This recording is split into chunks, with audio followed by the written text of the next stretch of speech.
Good morning friends, आप सबों का हमारे चैनल के ट्यूटोरियल में पुनः एक बार स्वागत है। अभी जो हम लोग टॉपिक डिस्कस करने जा रहे हैं उसका नाम है यूरोपियन समाजवाद। यूरोपियन समाजवाद 19वीं शताब्दी में समाजवादी आंदोलन के विकास का अध्ययन दो भागों में विभक्त कर किया जा सकता है। 19वीं शताब्दी में जो है समाजवादी आंदोलन के विकास का अगर अध्ययन करना है तो उसको दो भागों में बांट सकते हैं।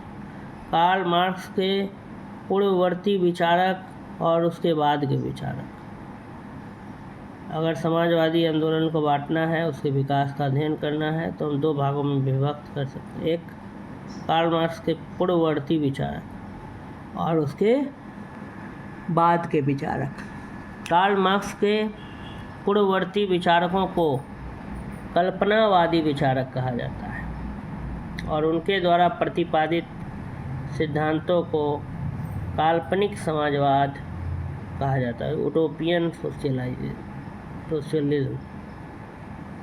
कार्ल मार्क्स के पूर्ववर्ती पहले के विचारकों को कल्पनावादी विचारक कहा जाता है और उनके द्वारा प्रतिपादित सिद्धांतों को काल्पनिक समाजवाद कहा जाता है। कारण कि कल्पनावादी विचारकों ने समाजवाद के संबंध में बड़ी ही सुंदर कल्पनाएं की।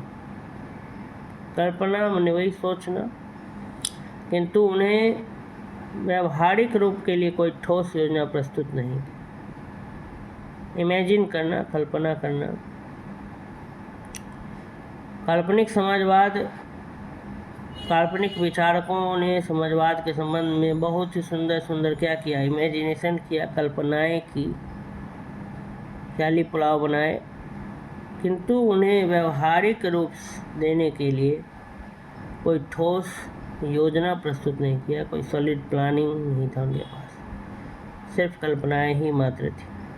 उन्होंने समाजवादी विचारों के दार्शनिक आधार का वैज्ञानिक विवेचन नहीं किया। उन्होंने जो समाजवादी विचार थे उनके फिलोसोफिकल माने दार्शनिक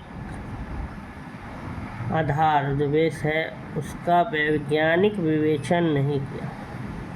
मार्क्स ने समाजवादी सिद्धांतों का वैज्ञानिक विश्लेषण किया और उन्हें व्यवहारिक रूप देने के लिए ठोस योजना भी प्रस्तुत की। इसलिए मार्क्स के द्वारा प्रतिपादित समाजवादी सिद्धांतों को वैज्ञानिक समाजवाद का नाम दिया जाता है। तो दो तरह से हम लोग देखें, एक काल्पनिक समाजवाद और एक वैज्ञानिक समाजवाद। काल्पनिक समाजवाद में सिर्फ कल्पना किया जाता था सुंदर सुंदर, उसको अमल करने के लिए कोई ठोस प्लानिंग नहीं था, जबकि वैज्ञानिक समाजवाद में वैज्ञानिक विश्लेषण किया जाता था कोई भी चीज़ का और उन्हें व्यवहार में लाने के लिए एक ठोस क्या था, योजना भी था।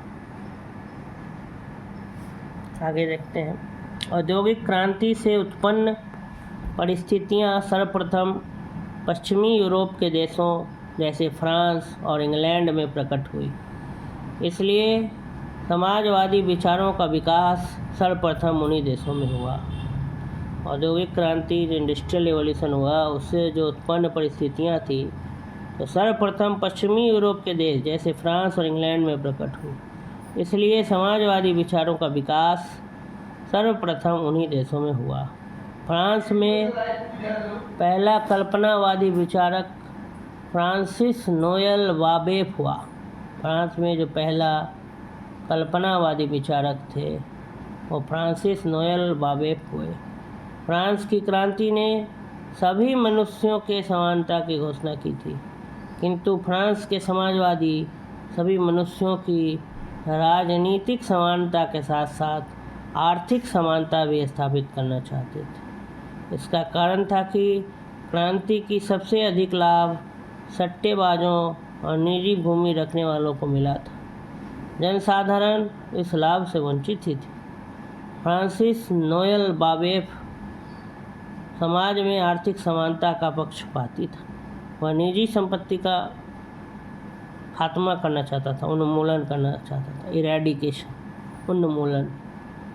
क्योंकि उसके विचार से निजी संपत्ति गृह युद्ध और विषमता को जन्म देती है। वह राज्य को जन साधारण के विरुद्ध कुछ लोगों का षड्यंत्र मानता था। समाज में व्याप्त आर्थिक विषमता, आर्थिक जो खाई था, गैप जो था, उसको दूर करने के लिए उसने उत्पादन पर नियंत्रण स्थापित करने और व्यक्ति की आवश्यकता के अनुसार संपत्ति के वितरण पर क्या दिया, बल दिया। फ्रांसिस नोएल बाबेफ अमीरी और गरीबी की खाई को ख़त्म करना चाहता था। उसको जो था फ्रांसिस नोएल बाबेफ जो था, समाज में आर्थिक समानता चाहता था कि हर कोई आर्थिक रूप से क्या रहे, समान रहे, परंतु यह संभव था। गरीब अमीर जो है बटे हुए थे। बाबेफ ने केवल नवीन समाज की कल्पना ही नहीं की, नया समाज की कल्पना, बल्कि उसे स्थापित करने के लिए क्रांतिकारी पद्धति का विकास भी किया। बाबेफ सिर्फ सपना नहीं दिखाया कि हम नया समाज बनाएंगे जिसमें आर्थिक समानता होगी, लोगों को उसको ज़रूरतें के अनुसार संपत्ति का क्या किया जाएगा, वितरण किया जाएगा, बल्कि उसे स्थापित करने के लिए भी क्रांतिकारी पद्धति सिस्टम का क्या किया, विकास किया। उसने अपनी योजना को सफल बनाने के उद्देश्य से समानता चाहने वाले व्यक्तियों का षड्यंत्र किया। उसने पेरिस के मजदूरों में अपने सिद्धांतों एवं विचारों का प्रचार किया। तो बाबेफ को इसलिए मृत्यु दंड दिया गया। बाबेफ को तो मौत के घाट उतार दिया गया, लेकिन उनकी योजना और विचारों ने भविष्य में समाजवादी आंदोलन को बहुत प्रभावित किया।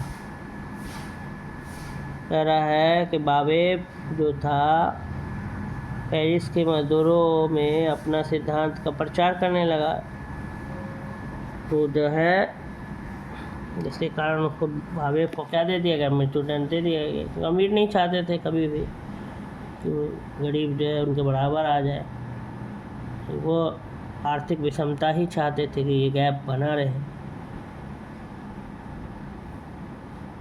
तो बाबेफ को जो थे वो मौत के घाट उतार दिया गया, लेकिन उसकी जो योजना थी और उसके जो विचार थे, उसने भविष्य में समाजवादी आंदोलन को बहुत प्रभावित किया।